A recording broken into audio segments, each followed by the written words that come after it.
नमस्कार. Funny Pravin YouTube चॅनलवरती आपलं स्वागत आहे. कालच्या व्हिडिओ मी सांगितलं होतं की तुम्हाला की मी आज जो एन-ओ-सीसाठी एन-ओ-सी काय असते, एन-ओ-सीची गरज कोणाला असते, एन-ओ-सीचे चार्जेस किती असतात, ई-डब्ल्यू-एसला चार्ज किती, एल-आय-जीसाठी चार्ज किती, कोणाला एन-ओ-सीची गरज असते, एन-ओ-सीसाठी कुठे अर्ज करायचा, याची पूर्ण माहिती आपण आज या व्हिडिओमध्ये पाहणार आहोत. चॅनलवर तुम्ही पहिल्यांदा असेल चॅनलला सबस्क्राईब करा, व्हिडिओला लाईक करा, म्हणजे आम्हाला असे नवनवीन व्हिडिओ तुमच्यापर्यंत पोहोचण्यासाठी खूप मदत प्राप्त होते. तर चला आता आपण हा व्हिडिओला सुरुवात करू. तर बघा, एन-ओ-सी म्हणजे नॉन ऑब्जेक्शन सर्टिफिकेट, म्हणजे ना हरकत प्रमाणपत्र, हे सिडकोद्वारा तुम्हाला देण्यात येते. बघा, सर्वप्रथम मी तुम्हाला सांगतो की ही एन-ओ-सीची काय गरज असते. बघा, एन-ओ-सीसाठी तुम्हाला पहिले समजा एन-ओ-सी त्यांनाच गरज असते की ज्यांना बँकेकडून लोन करायचं आहे, ज्यांना कॅश घेऊन घर घ्यायचं आहे, ज्यांना इन्स्टॉलमेंट पे करायचे आहे, त्यांना एन-ओ-सीची गरज नसते. कारण की सिडकोद्वारा जे 6 ते 7 इन्स्टॉलमेंटचे त्यांना अलॉटमेंट लेटरवरती येतात. त्यांच्याकडे जर पैसे असले तर ते online net banking, RTGS, NEFT करून ते त्यांचं पेमेंट करू शकता. समजा वाशीसला 74 लाख रुपये घरांची किंमत आहे. 2 लाख रुपये तुम्ही माफ करा, 1.5 लाख रुपये तुम्ही डिपॉझिट भरलेले आहे. तर तुम्हाला 72,50,000 रुपयांचं अलॉटमेंट लेटर येईल. त्याच्यामध्ये तुम्हाला 6 ते 7 इन्स्टॉलमेंट करून देतील. म्हणजे जी अमाऊंट असेल त्याचे 6 ते 7 भागामध्ये तुम्हाला ते इन्स्टॉलमेंट देतील. आणि तुमच्याकडे जर असलं तर इन्स्टॉलमेंटची तारीख असते, तुम्ही ऑनलाईन पेमेंट करून ते इन्स्टॉलमेंट पे करू शकता. तुम्हाला ज्यांच्याकडे कॅश आहे किंवा जे ऑनलाईन नेट बँकिंगकडे त्यांच्याकडे अमाऊंट आहे ते करू शकता.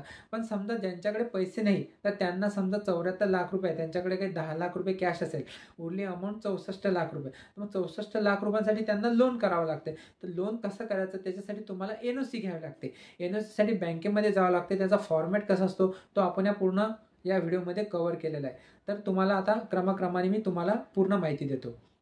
बघा, एन-ओ-सीची गरज कोणाला, एन-ओ-सीची गरज बघा, ज्यांना बँकेकडून होम लोन घ्यायचं आहे त्यांनाच एन-ओ-सीची गरज लागते. ज्यांना लोन घ्यायचं नाही त्यांना एन-ओ-सीची गरज लागणार नाही.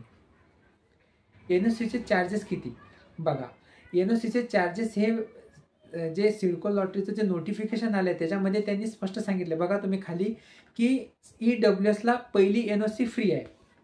म्हणजे जे ई-डब्ल्यू-एस कॅटेगरीमध्ये जे फॉर्म भरतील त्यांना जर बँकेतून लोन करायचं आहे तर त्यांना सिडकोद्वारा जे एन-ओ-सी दिल्या जाते ते पहिली एन-ओ-सी फ्री असेल.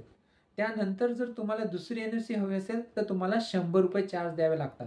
त्यामुळे एन-ओ-सीसाठी तुम्ही अर्ज करताना व्यवस्थित फॉर्म भरून ते व्यवस्थित माहिती फिलअप करा.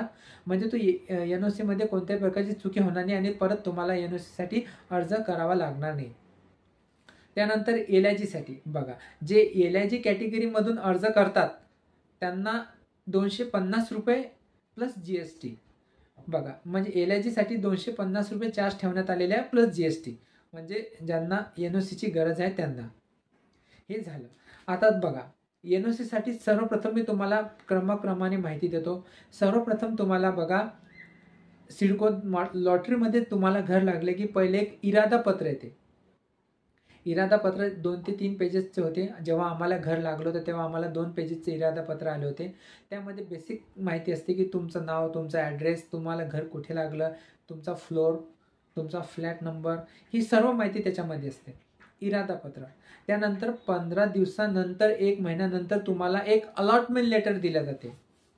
अलॉटमेंट लेटर कसं असतं मी यावरती ऑलरेडी एक व्हिडिओ बनवलेला आहे. तो तुम्ही या चॅनलवरती जाऊन तुम्ही बघू शकता. मी तुम्हाला त्याची डिस्क्रिप्शनमध्ये लिंक देईल. तुम्ही ती लिंक करून तुम्ही ते अलॉटमेंट लेटर कसं असते ते बघू शकता.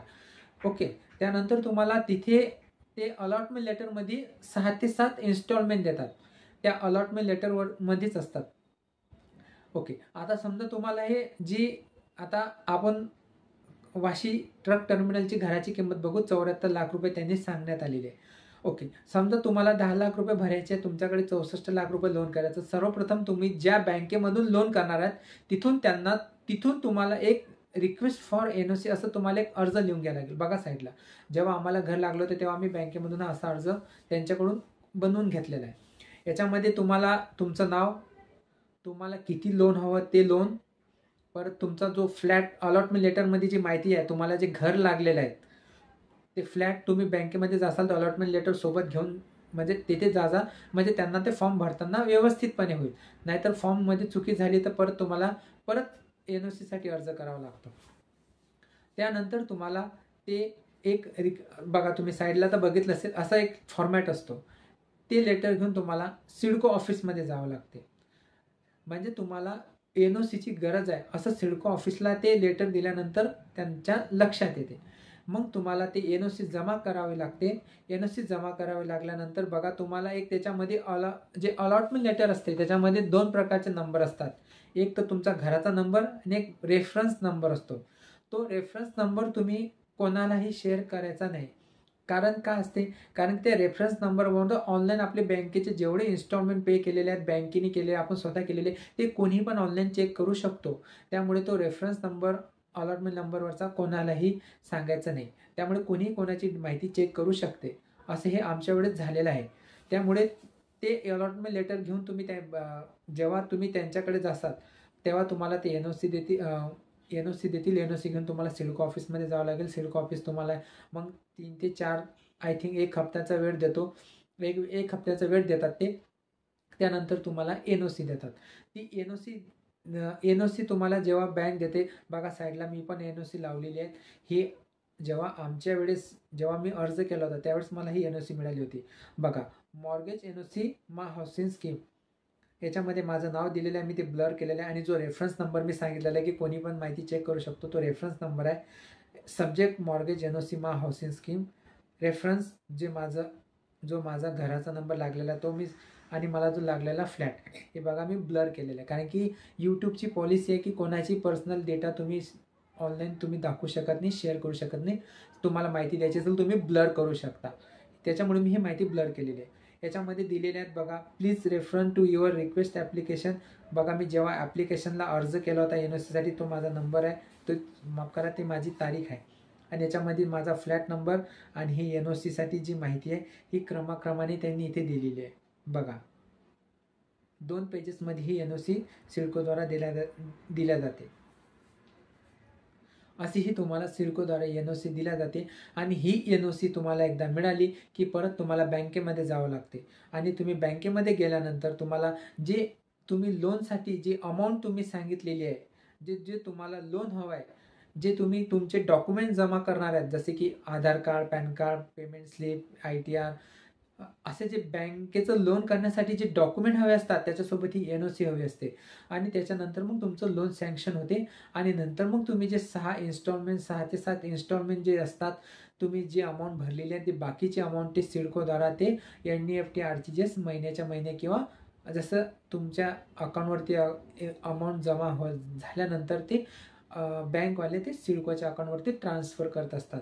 म्हणजे तुमचं असं होम लोन सँक्शन होत असते. आणि नंतर मग तुम्ही तुमचे जे EMIमध्ये जे तुमची जी अमाऊंट असते, जसं तुमचं इन्कम असलं ते इन्कमच्या हिशोबावर ते बँकेवाले तुम्हाला ते लोन करून देतात आणि EMI सेट करून देतात. तर असं हे सिडको लॉटरीमध्ये NOCची अशी आपल्याला गरज असते.